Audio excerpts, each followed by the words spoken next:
माता पिता बिछुड़ गए, मेला में छूट गए पीछे, लेकिन जनाबाई इस बात से दुखी नहीं है। बोले क्यों?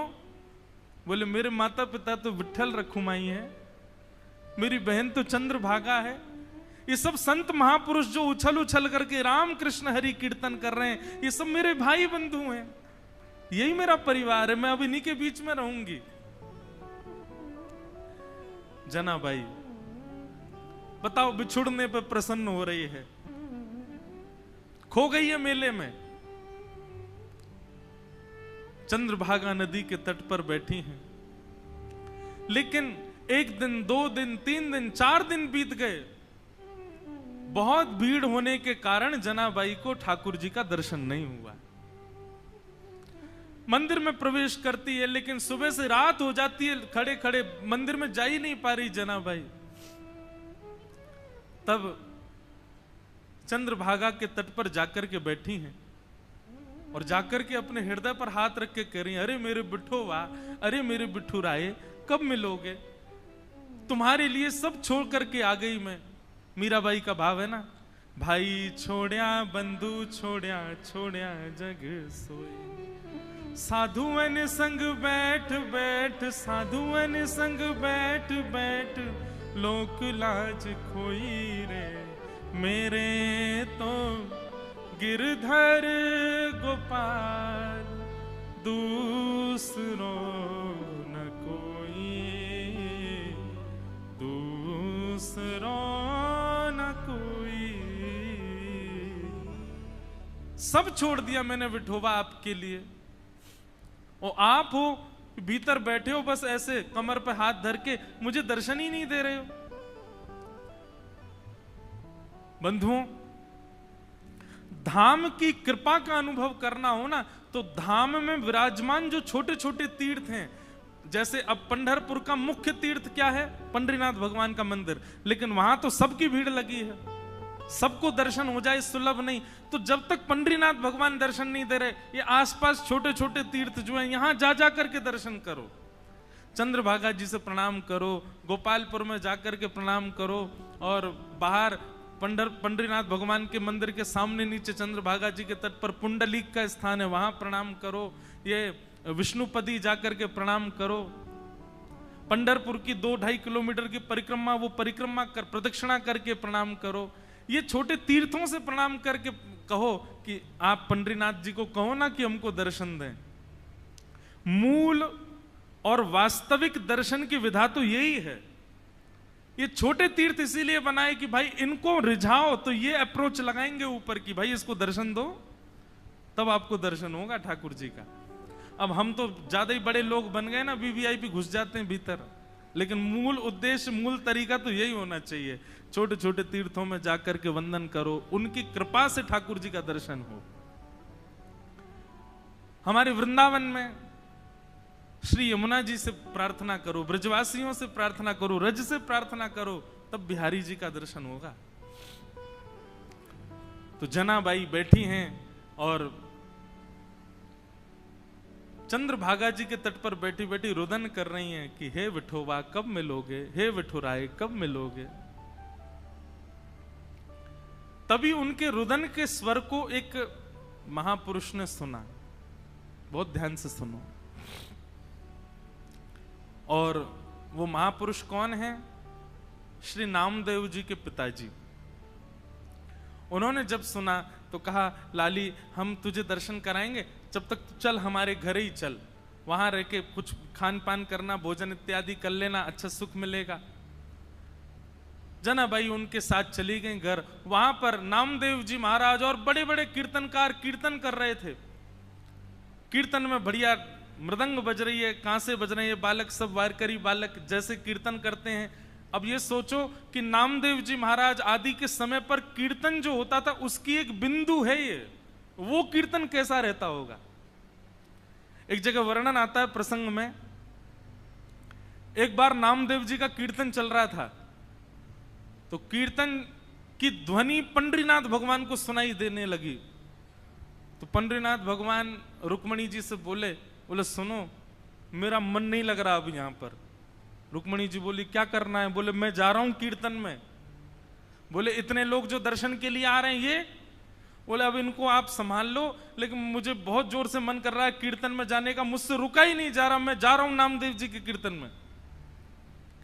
रुक्मणी जी बोली आप जाइए, मुझे उसकी कोई परवाह नहीं, उसके लिए मना नहीं, लेकिन आप एक चीज देखिए, नामदेव जी नेत्र बंद करके गा रहे होंगे, वैष्णव उछल उछल करके नृत्य कर रहे होंगे, आप जैसे ही जाओगे पूरी जनता आपके पीछे पड़ जाएगी, कीर्तन में भंग हो जाएगा, आप जाकर के वहां कीर्तन में विक्षेप डाल दोगे। तो एक बार पंडरीनाथ जी रुक गए, बोले अच्छा हाँ सही कह रहे हो, फिर तो नहीं जाऊंगा मैं। लेकिन जैसे ही नामदेव जी के ऊंचे ऊंचे स्वर सुनाई दें, विठल भगवान खड़े खड़े के मुझसे रुका ही नहीं जा रहा, अब जो होगा देख लूंगा, मैं कोने में खड़ा हो जाऊंगा, लेकिन मुझको जाने दो। रुक्मणी जी बोली जाओ, सोचो विचार करो, भक्तों के स्वर के लिए ठाकुर जी त्रिलोकीनाथ उतावले हो रहे हैं। ठाकुर जी तुरंत कमर पर हाथ धरे, ऐसे ही दौड़े। अच्छा कभी कभी एक मन में भाव आ रहा था कि श्री पंडरीनाथ भगवान सारे काम ऐसे ही करते हैं क्या? यहाँ पे दौड़ते भी ऐसे ही होंगे, सोते भी ऐसे ही होंगे, बैठते भी ऐसे ही होंगे, खाते तो होंगे ही नहीं दूसरों से कि तुम खिलाओ, हमारे तो हाथ यूं हैं। पंडरीनाथ भगवान पीतांबरी पहने, गले में सुंदर माला है और ये मुकुट धारण किए, मत्स्याकृत मछली के आकार के कुंडल, और दौड़ रहे हैं नामदेव जी के कीर्तन की ओर। असंख्य भीड़ लगी है। ठाकुर जी ने सोचा कहीं विघ्न ना आ जाए, तो बाहर खड़े हो गए, और जहां से केवल नामदेव जी की झलक दिख रही है, कीर्तन हो रहा है, सब नाच रहे हैं, वहीं से ठाकुर जी देख रहे हैं और देख करके वहीं झूम रहे हैं। इतना आनंद ठाकुर जी को आ रहा है। लेकिन झूमते झूमते झूमते झूमते ठाकुर जी को सुध बुध नहीं रही, और ठाकुर जी तो कोने से भीड़ में आ गए। अब जैसे ही ठाकुर जी आए, लोगों को कस्तूरी की सुगंधी आने लगी, बढ़िया, पीछे मुड़ मुड़ करके देखें साक्षात पंडरीनाथ भगवान खड़े हैं। अब तो महाराज नाचना गाना सब भूल गए, सब मार्ग देने लगे, और ठाकुर जी नाचते नाचते भीतर प्रवेश कर रहे हैं। नाचते नाचते ये स्थिति हो गई, इतनी भीड़, कोई पांव छू रहा है, कोई हाथ छू रहा है, स्पर्श करते करते ठाकुर जी की पीतांबरी खींच ली किसी ने, और ठाकुर जी के वस्त्र उतरने लगे, लेकिन ठाकुर जी नृत्य नहीं छोड़ रहे हैं, उछल उछल करके नाच रहे हैं। स्थिति ये हुई, आज हरि देखे नंगम नंगा, ठाकुर जी के सबरे वस्त्र खींच खींच के ले गए, और ठाकुर जी निर्वस्त्र अवस्था में नृत्य कर रहे हैं नामदेव जी के कीर्तन। नामदेव जी के जब नेत्र खुले और सामने ठाकुर जी को देखा, नेत्र सजल हो गए। जय हो। कभी कभी संशय होता है नाथ, हम आपके भक्त हैं कि आप हमारे भक्त हो? अरे इतना उतावलापन, इतनी उत्सुकता तो किसी भक्त में नहीं होती, वो अपने वस्त्र का भान तो रखता है, आप तो कीर्तन में वस्त्रों का भी भान नहीं रखते नाथ। ऐसे हमारे श्री पंडरीनाथ बड़े दयालु ठाकुर जी। तो जनाबाई जैसे ही पहुंची नामदेव जी के घर, वहां नामदेव जी कीर्तन कर रहे थे, वैष्णव नाच रहे हैं, मृदंग लेकर के करताल बजा रहे हैं। तभी जनाबाई को क्या दिखा कि श्वेत श्वेत वस्त्र, श्वेत श्वेत टोपी पहने, सब वार करी, और इनके बीच में एक पीतांबरी पहने और गोल गोल गोल कोई घूम रहा है। जनाबाई 4 दिन से तो दर्शन हुए नहीं थे ठाकुर जी के। गौर से देखा तो महाराज, आहा, सुंदर ते ध्यान उभे विटवारी, सुंदर ते ध्यान उभे विटवारी, सुंदर ते। श्री तुकाराम जी कहते हैं, जिनका ध्यान इतना सुंदर है, विठल पर जो वीट के ऊपर खड़े हैं, आहा, जैसे ही दर्शन किया जनाबाई के तो रोम रोम प्रफुल्लित हो गए, आनंदित हो गए। आहा, साक्षात पंडरीनाथ भगवान नृत्य करने हैं नामदेव जी के कीर्तन में। जनाबाई तो वहीं बैठ गई। अब तो तुकाराम जी के नामदेव जी के पिताजी ने सबको बोला, ये लाली यहीं रहेगी हमारे घर पर, और यहीं इसका खान पान, कोई इसको कुछ नहीं बोलेगा, ये जैसे चाहे वैसे रह सकती है।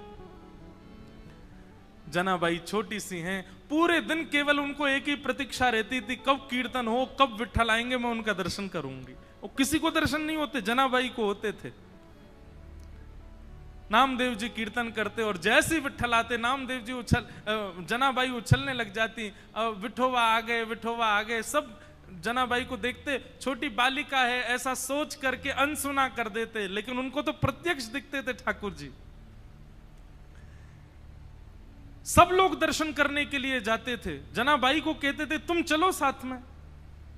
जनाबाई कहती मुझे मंदिर जाने की जरूरत नहीं है। क्यों? बोले शाम को कीर्तन होता है ना, विट्ठल यहीं आते हैं, मैं यहीं देख लेती हूं उनको। ऐसे करते करते जनाबाई का प्रेम और एक जैसे मित्रता संबंध हो गया श्री ठाकुर जी के साथ में। पूरे दिन सेवा करती और सेवा करने के बाद शाम को बैठ करके ठाकुर जी का चिंतन करती, ठाकुर जी के लिए प्रसाद क्या बनाना है, क्या सिद्ध करना है, ये सब विचार करती जनाबाई। ठाकुर जी इतने भाव से बुलाते ठाकुर जी को, ठाकुर जी आते थे उनके पास। एक दिन की बात, नामदेव जी ने ऐसा सुंदर कीर्तन किया कि ठाकुर जी और दिन से ज्यादा अधिक नृत्य किए उस दिन। इतना नृत्य किया, इतना नृत्य किया कि जनाबाई जैसे ही कीर्तन पूर्ण हुआ, जनाबाई रोने लगी। कोने में बैठे बैठी रो रही थी। सब लोग सोचने लगे क्या हो गया, पता नहीं छोटी सी बालिका रो रही है। नामदेव जी के पिताजी ने जाकर के कहा, बोले हे जनाबाई तुम रो क्यों रही हो? जनाबाई कहती हैं आज कीर्तन इतना सुंदर हुआ। बोले सुंदर कीर्तन में रोया जाता है? बोले नहीं, मैं इसलिए नहीं रो रही, आज कीर्तन इतना सुंदर हुआ कि पंडरीनाथ आए, विठोबा आए और इतना नृत्य किया, इतना नृत्य किया, मुझे तो मन में पीड़ा हो रही है। वो पूरे दिन खड़े रहते हैं, इतना नृत्य करके गए, कहीं उनके पांव दर्द तो नहीं कर रहे होंगे, कोई उनके पांव दबा रहा होगा कि नहीं, मुझे तो उस बात की बड़ी पीड़ा होती है। आप नामदेव जी से कह देना वो इतना ज्यादा अच्छा कीर्तन ना किया करें, सामान्य कीर्तन किया करें। वो अच्छा कीर्तन करते हैं तो श्री ठाकुर जी उसमें बहुत नाचते हैं, उनको कहीं पीड़ा ना होती हो चरणों में। बंधुओं, ये सब भाव ठाकुर जी आपके जब से प्रसन्न होते हैं तब से प्रसन्न होते हैं, नियमों से प्रसन्न होते हैं, आपकी विचारधारा भावनाओं सबसे प्रसन्न होते हैं। पर जब ऐसी भावनात्मक बुद्धि आपकी हो जाती है, आप छोटे छोटे भावों में भी चिंतन करने लगते हो, तब ठाकुर जी अति प्रसन्न होते हैं। हमारे गोवर्धन के श्री पंडित गया प्रसाद जी महाराज, अभी की बात 20-25 वर्ष पहले, गिरिराज जी में झाड़ू लगाते थे। कोई कहता बाबा तुम पूरी गिरिराज जी में झाड़ू काहे को लगाओ? तो बाबा ब्रज भाषा में बड़े भाव से बोलते, कहा बताऊं, जे नंद जी को लाला माने नाए, नंगे पाम डोले पूरे ब्रजमंडल में, और नंगे पाम डोलतो गिरिराज जी पे आतो होएगो, तो यहाँ पे ये कंकड़ पत्थर और ये कांटे बाकी पामन में लग जाते होंगे, फिर रोतो जातो होगो, यशोदा मैया को बतातो होगो, या मेरे मन में तो भाव आवे कि मैं झाड़ू लगाए कि सबरे कंकड़ पत्थर और सबरे कांटे इनको किनारे कर दूं, कहीं नंद जी को लाला आवे तो बाकी पामन में कहीं कोई कठोर वस्तु लग नहीं जाए। और ये बात कहते कहते रोने लग जाते थे। ऐसे भाव। बंधुओं, क्षमा करना, आपका नियम 1 घंटे से 4 घंटे में परिवर्तित हो गया, आपकी साधना 4 घंटे से 1 दिन में परिवर्तित हो गई, आपकी तीर्थ यात्रा हर साल की 4 बार की फिक्स हो गई, इससे ठाकुर जी प्रसन्न नहीं होते। पर आप जब भी नेत्र बंद करते हो, आपके चिंतन में एक भाव, एक प्रेम प्रकट होता है। जैसे अपनों के लिए होता है वैसा प्रेम ठाकुर जी के लिए प्रकट होता है, तो ठाकुर जी प्रसन्न होते हैं। जनाबाई मन में सोच रही है, मेरे पास विठोबा होते, मेरे पास विठ्ठल होते, घी लेकर के आती, चरणों में मालिश करती, अपने हाथ से चरण दबा देती, मेरा विठोबा बहुत कष्ट में आ गए होंगे आज तो। और यही बोलती जा रही है, यही बोलती जा रही है। अब सब तो वहां से उठ करके सोने चले गए, लेकिन वो यही चिंतन कर रही हैं, आज विठ्ठल के पांव में दर्द हो रहा है, आज मेरे पंडरीनाथ के चरणों में दर्द हो रहा होगा। ये भाव मन में सोच ही रही थी कि इतने में ही पीताम्बरी पहने, कटी पर हाथ धरे, सुंदर सांवल वर्ण ठाकुर जी का श्री पंडरीनाथ भगवान वहीं प्रकट हो गए। और प्रकट होकर के जनाबाई के सामने बैठ करके पांव आगे पसार दिए, बोले रो क्यों रही हो, तो फिर दबाओ हमारे चरण। आपको अगर लग रहा है कि हमारे पैरों में पीड़ा हो रही तो दबाओ ना। आहा, जनाबाई, छोटी सी जनाबाई अपने हाथों से ठाकुर जी के चरण दबा रहे हैं।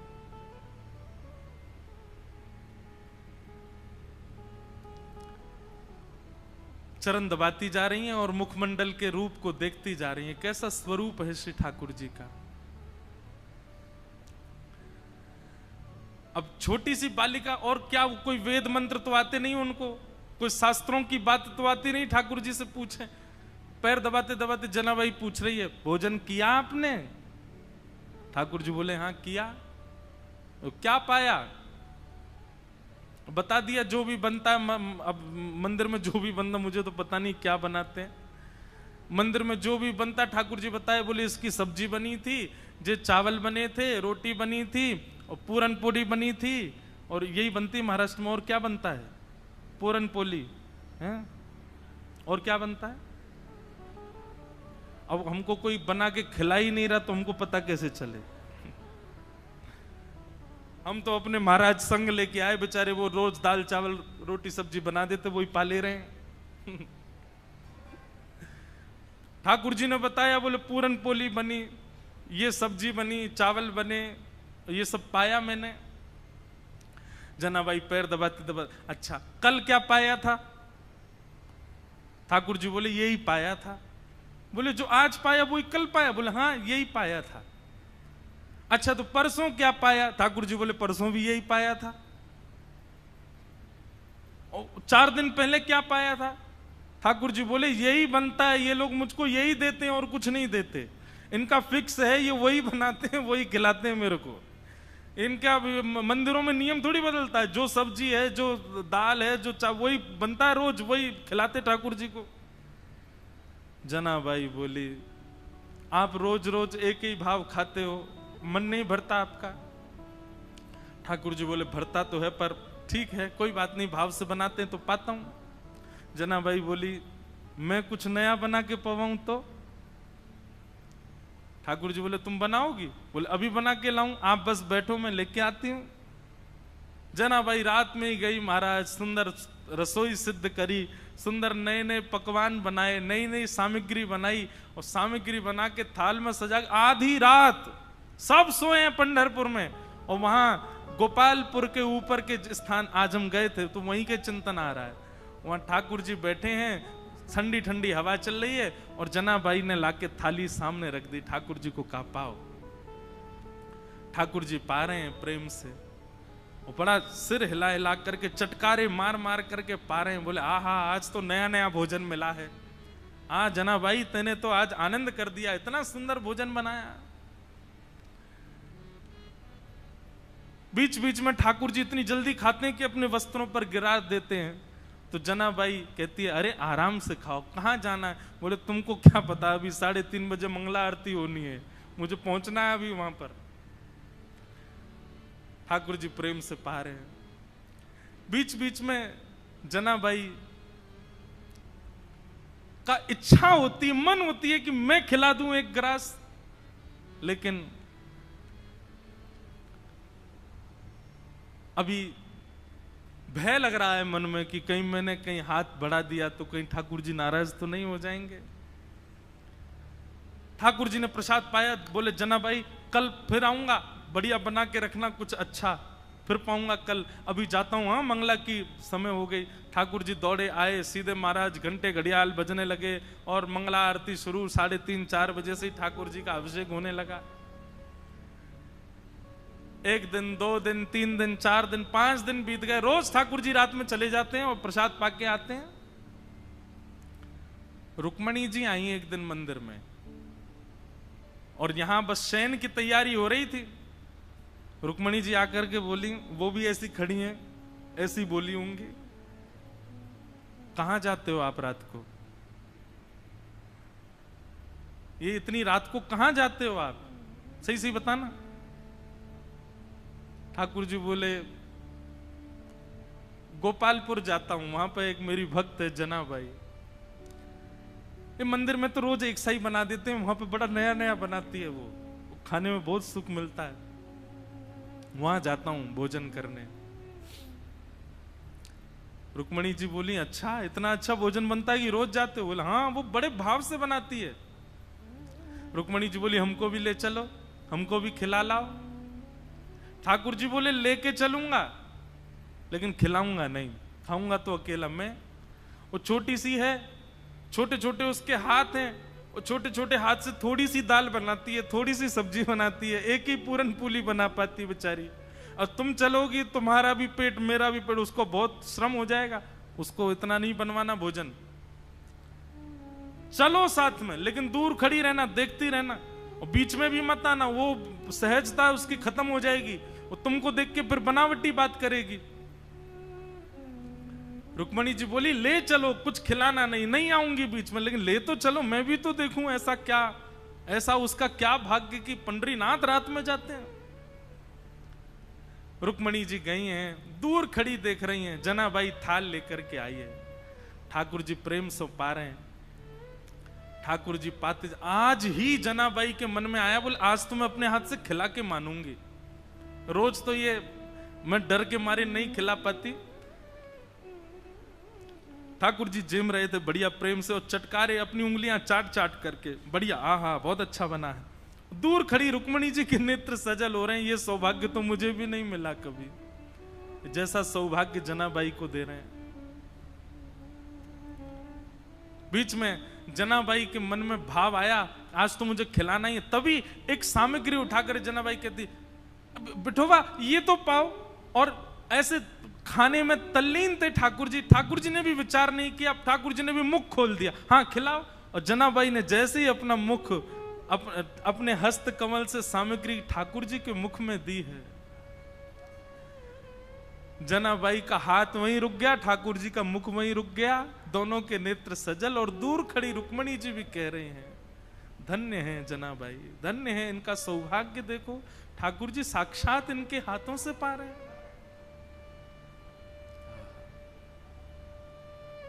ऐसा भाव। रुक्मणी जी नतमस्तक हो गई, मन में विचार करने लगी कि मैं भी जनाबाई से मित्रता कर लूं, इनके बहाने मुझे भी ये सुख मिल जाया करेगा। जो सुख लक्ष्मी जी को भी नहीं है, वो जनाबाई को दे रहे हैं ठाकुर जी।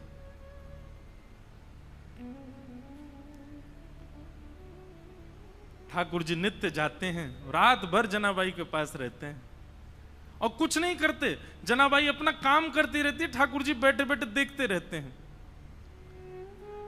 बंधुओं, भक्ति जब अपनी स्थिति में आएगी, जैसे मैंने आज प्रारंभ में कहा ना, एक माइलस्टोन, एक बात याद रखिएगा, आपका नाम जब, आपकी साधना, आपका कथा श्रवण, आपका नित्य भगवत स्मरण, उसमें एक बहुत विशेष माइलस्टोन जो आएगा वो ये कि एक दिन आप अपने भावों को शब्द में परिवर्तित करके गाने लग जाओगे।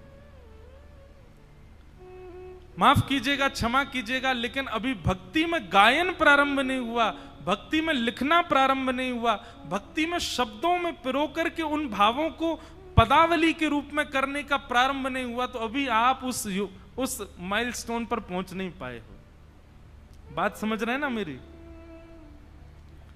आपके भक्ति भाव शब्द में परिवर्तित होने लग जाएं, आपका मन हो मैं लिखूं, मैं गाऊं, मैं सुनाऊं, तब समझो कि हाँ अब एक सीमा पर आप पहुंच गए हो, ठाकुर जी के समीप बस पहुंचने ही वाले हो।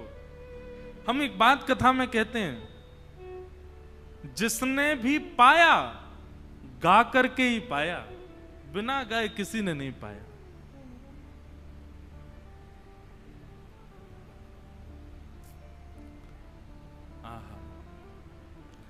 मीराबाई गाती हैं, सूरदास गाते हैं, गोस्वामी तुलसीदास गाते हैं, सबने गाया है। आपका भजन, आपकी साधना जब तक गायन में परिवर्तित ना हो, समझना अभी ठाकुर जी दूर हैं आपसे। प्रयास किया करो, उल्टा सीधा ही लिखा करो, लेकिन अपने भावों को पद में लिखने का। कल हम वृंदावन रसामृत पद गा रहे थे। कोई अपनी योग्यता नहीं बता रहा हूं मैं, क्षमा करना, मैं हूं भी नहीं इस लायक, पर पद गाते गाते अंतिम पंक्ति लिखी हमने ठाकुर जी के लिए, श्री पंडरीनाथ। और ये हर बार ही ऐसा होता है। जगन्नाथपुरी गए तो वहां पर भी भल भद्र और सुभद्रा संग विराजे ब्रज के नाथ, रथ आरूढ़ भये नंद नंदन, कहलाए जगत के नाथ। वृंदावन प्यारो वृंदावन। द्वारिका में कथा हुई तो वहां के भाव आ गए। वहां का भाव क्या था? विप्रधेनु संतन के कारण, रण छोड़ो ब्रजनाथ। क्यों रण छोड़ करके गए ठाकुर जी? क्योंकि जरासंध जो था वो ब्राह्मणों की सेना लेकर के आ गया था, ब्राह्मणों को अनुष्ठान पर बैठा करके आया। ठाकुर जी ने मन में विचार किया, 17 बार तो हरा दिया इसको, लेकिन अब की बार हराया तो ब्राह्मणों का जो अनुष्ठान है वो निष्फल हो जाएगा, ये ब्राह्मणों का वध कर देगा। तो ब्राह्मणों की रक्षा के लिए विप्रधेनु संतन के कारण, रण छोड़ो ब्रजनाथ। गोमती तट द्वारवती पधारे। द्वारिका का शास्त्रीय नाम द्वारावती है। क्या है? गोमती तट द्वारवती पधारे, गोमती तट द्वारवती पधारे, कहलाए द्वारिका नाथ। वृंदावन प्यारो वृंदावन। अब कल पंढरपुर आए तो पंढरपुर आकर के नया भाव आया। क्या? पुंडलीक की सेवा भाव सो, रीझे रुक्मणी नाथ। पुंडलीक की सेवा भाव सो, रीझे रुक्मणी नाथ। निज कर दिए कमर पर ठाड़े, निज कर किए कमर पर ठाड़े, कहलाए विठल नाथ। वृंदावन प्यारो वृंदावन। ये बात हम क्यों कह रहे हैं? आपकी भक्ति जिस दिन शब्दों में परिवर्तित हो जाए, जिस दिन गायन में परिवर्तित होता है, जिस दिन भावों में परिवर्तित हो जाए, समझ जाना अब ठाकुर जी मिलने का मन बना चुके हैं आपसे। जनाबाई की यही स्थिति हो गई है। पूरे दिन तो नामदेव जी के घर में सब काम करती हैं, झाड़ू पोंछा बर्तन खान पान सबकी सेवा करती हैं, और रात्रि में चक्की पीसती हैं। और चक्की की जो घर घर घर आवाज आती है, उस घर घर घर आवाज को ही ताल बना करके जनाबाई पद गाती हैं। पद, अब मुझे जनाबाई का कोई पद याद नहीं। मैं पंढरपुर में इसीलिए पीछे रह जाता हूँ, मुझे यहाँ के भाषा का दिक्कत हो जाती है। मराठी भाषा है, और कैसे गाऊं? भाव जब तक समझ नहीं आए।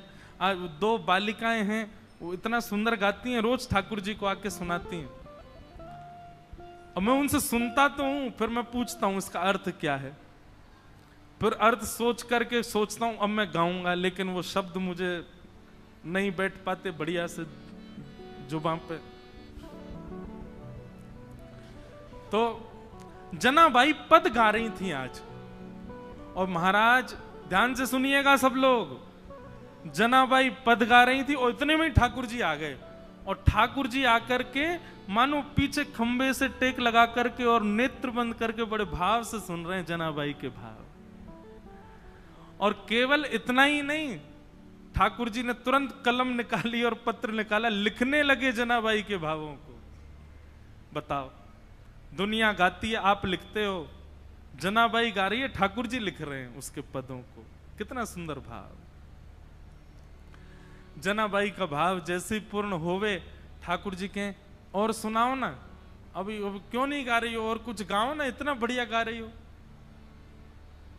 जनाबाई बोली, दो दो काम एक साथ कर रही हूं मैं, ये चक्की भी चला रही हूं, गा भी रही हूं, कैसे होगा इतना, मैं बालिका ही हूं, छोटी हूं अभी। तो ठाकुर जी बोले, तुम गाओ, हम चक्की चलाते हैं, तुम गाओ। और जनाबाई का हाथ में हाथ, ऊपर से जनाबाई ने पकड़ा, नीचे ठाकुर जी पकड़ करके चक्की चलाते हैं, और जनाबाई गाती है, ठाकुर जी उनके मुखमंडल को ही देख रहे हैं। आहा। एक बात कहूं बंधुओं, भक्ति का मतलब क्या है?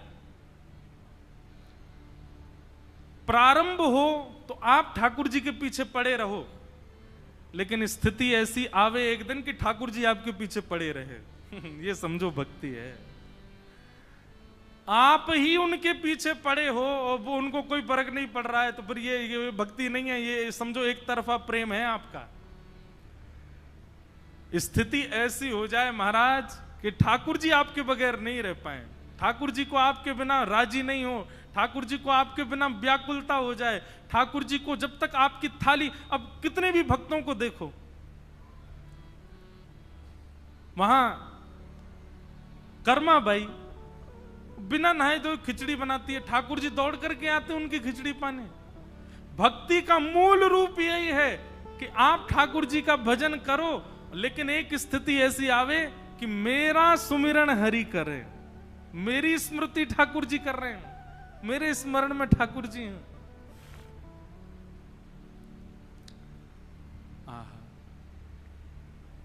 जनाबाई के भाव इतने प्रिय लगने लगे। ठाकुर जी कहें तेरे काम मैं करूं, तू बस गाती रहे। ठाकुर जी चक्की चलाते हैं वहां बैठे बैठे।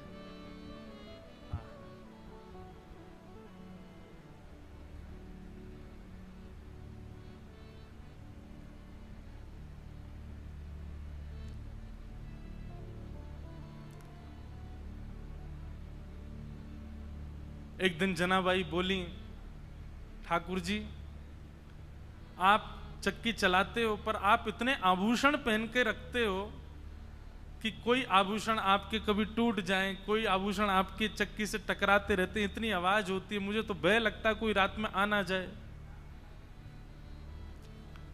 ठाकुर जी बोले हम आभूषण उतार देते हैं। तो ठाकुर जी ने अपने सारे आभूषण उतार करके रख दिए और लिए चक्की पीसने लगे। आज जनाबाई ने ऐसा भाव गाया, ऐसा भाव गाया कि ठाकुर जी उसमें इतने निमग्न हो गए कि इतने में ही मंदिर से घंटे घड़ियालों की आवाज आने लगी। ठाकुर जी के मंगला का समय हो गया। ठाकुर जी तो व्याकुल हो गए, बोले अभी भागना पड़ेगा, दौड़ना पड़ेगा, मंदिर में नहीं मिला तो महाराज बड़ा दिक्कत हो जाएगी, सब जगह ढूंढेंगे और मैं कहीं आता हुआ दिखा तो सब समझ जाएंगे मैं चलता फिरता बोलता हूं, पूरी दुनिया पकड़ लेगी मुझे, कैसे जाऊं। तो जनाबाई की एक काली सौल थी, ठाकुर जी भी श्याम वर्ण के, काली सौल और ओढ़ ठाकुर जी ने ऊपर से, और सीधे ठाकुर जी अपने छोटे छोटे पांव से दौड़ रहे गोपालपुर से मंदिर की ओर। मंगला का समय हो गया है, कपाट खोले उससे पहले भीतर पहुंच जाऊं। यहां रुक्मणी जी ने पीछे का दरवाजा खोल के रखा, कह जल्दी आओ भीतर, सब पहुंच गए वैष्णव जन। ठाकुर जी बेचारे मुकुट उकुट संभाले, अपना भीतर पहुंचे, भीतर जा खड़े हो गए। इतने में कपाट खुले। कपाट खुले, दो गलती हो गई ठाकुर जी से। क्या? अपने आभूषण भूल आए जनाबाई के यहां, और जनाबाई की सौल पहन के खड़े हो गए वहां पे। जैसे ही कपाट खुले, पुजारी बोले हैं ये आभूषण कहां गए, और ये पुरानी सी काली सी सौल किसकी ओढ़ रखी है। अब तो पहले कपाट खुलते हैं तो आदमी और नेत्र गाड़ करके देखते हैं ठाकुर जी को। सुबह सुबह सबके अपलक नेत्रों से सब ठाकुर जी को देख रहे हैं, और ठाकुर जी के मुख पर संकोच दिखाई दे रहा है। बोले आज तो पकड़े गए हम। इतने में ही पीछे खड़े नामदेव जी की दृष्टि पड़ी, और नामदेव जी बोले ये सौल तो कहीं देखी देखी लग रही है। और नामदेव जी के घर में ही रहती जनाबाई, उनके यहां काम कर रही हैं बेचारी, सब झाड़ू पोंछा बर्तन सब करती जनाबाई। नामदेव जी के मुख से निकल गया, ये तो जनाबाई की सौल है। आहा, ठाकुर जी लीला करके आए हैं जनाबाई के पास। अब ये बात जैसी उन्होंने कई आसपास के लोगों में ये बात सुन ली, उनके भी मन में आ गया कि ठाकुर जी जनाबाई पे कृपा करके आए। पर इतने में ही भीतर से मंदिर से आवाज आने लगी, पुजारी कहने लगे ठाकुर जी के आभूषण चोरी हो गए, किसी ने ठाकुर जी के आभूषण चुरा लिए हैं, ठाकुर जी के आभूषण नहीं मिल रहे हैं। देखो मानव कितना विचित्र है। ये उन मानवों की निंदा नहीं, हम आप सब भी होते तो हम भी यही कहते। नामदेव जी के मुख से निकला कि ये तो जनाबाई की सौल है, तो जिन लोगों ने सुना उन्हीं लोगों ने कह दिया, बोले जनाबाई की सौल है, इसका मतलब जनाबाई ही आई थी और आभूषण चुरा करके भाग गई, सौल भूल गई यहीं पर। जनाबाई ने ठाकुर जी के आभूषण चुरा लिए। सब लोग हाथ में आयुध लिए हल्ला मचाते हुए चिल्लाते हुए सब गोपालपुर की ओर गए। सुबह सुबह का समय, ऊपर पहुंचे, जैसे ही वहां जाकर के देखा,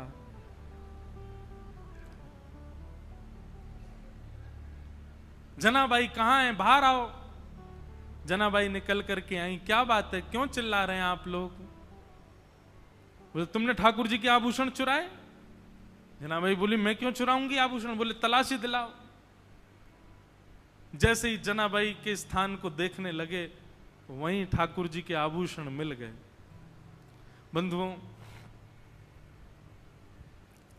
ठाकुर जी की लीला में सब सुखद सुखद ही होता है, सब अच्छा ही अच्छा होता है, ऐसा नहीं है। ठाकुर जी कब कहां क्या किस भाव से लीला कर रहे हैं ये कोई नहीं जानता। और ठाकुर जी को जब अति विशेष लीला करनी होती है ना, तो ऐसा ही कोई कष्ट हमारे लिए कष्ट है, पर जिसके साथ होता है उसके लिए वो कष्ट नहीं है, ऐसी कोई भावना प्रकट। जैसे ही आभूषण मिले सबको, जनाबाई को पकड़ लिया सबने, बहुत अशब्द सब उच्चारण करने लगे। आभूषण चुरा लिए ठाकुर जी के। अरे नामदेव जी, आपने किसको अपने घर में आश्रय दे रखा है? और आदि आदि सब चिल्लाने लगे। जनाबाई तो मौन हो गई, और मैं क्या बोलूं? इन सबको यदि ये बात बताऊं कि रात्रि में ठाकुर जी मेरे यहां आए हैं, तो ये नहीं मानेंगे। ठाकुर जी लीला करके गए, ये सब कोई स्वीकार नहीं करेंगे। जनाबाई ने एक दो बार थोड़ा सा हट तो किया, लेकिन किसी ने नहीं माना। और सब ने मिलकर के एक योजना बनाई। मैया अभी बैठो, अभी कथा चल रही है, हाँ अभी विराज, कथा के बीच में नहीं, हाँ मिलेंगे हम आपसे। विचार करने लगे क्या करें। सब ने मिलकर के कहा कि दंड दो। और दंड क्या है? बोले मृत्यु दंड दो।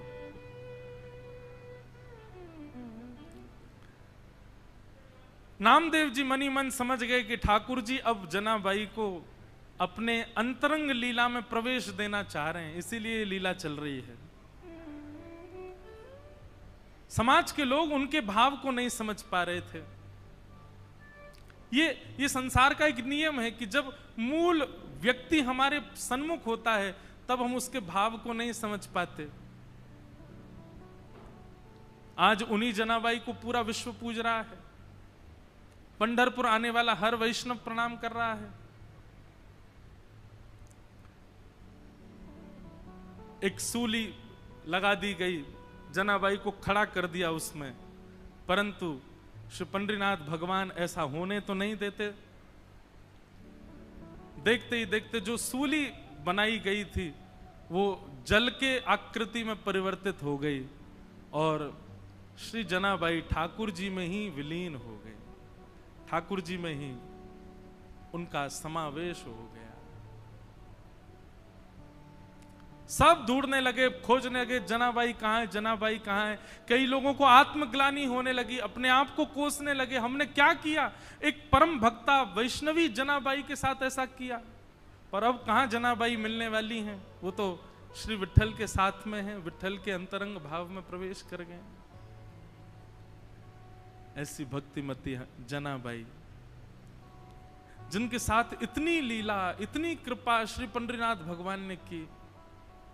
उनके हाथ का बना हुआ प्रसाद पाते हैं, उनके हाथ के बने हुए सुंदर प्रसाद को उनके हाथ से पाते हैं। वो गाती हैं और पंडरीनाथ भगवान लिखते हैं, वो गाती हैं और पंडरीनाथ भगवान नृत्य करते हैं। ऐसी सी जनाबाई, उनको हम बारंबार वंदन करते हैं।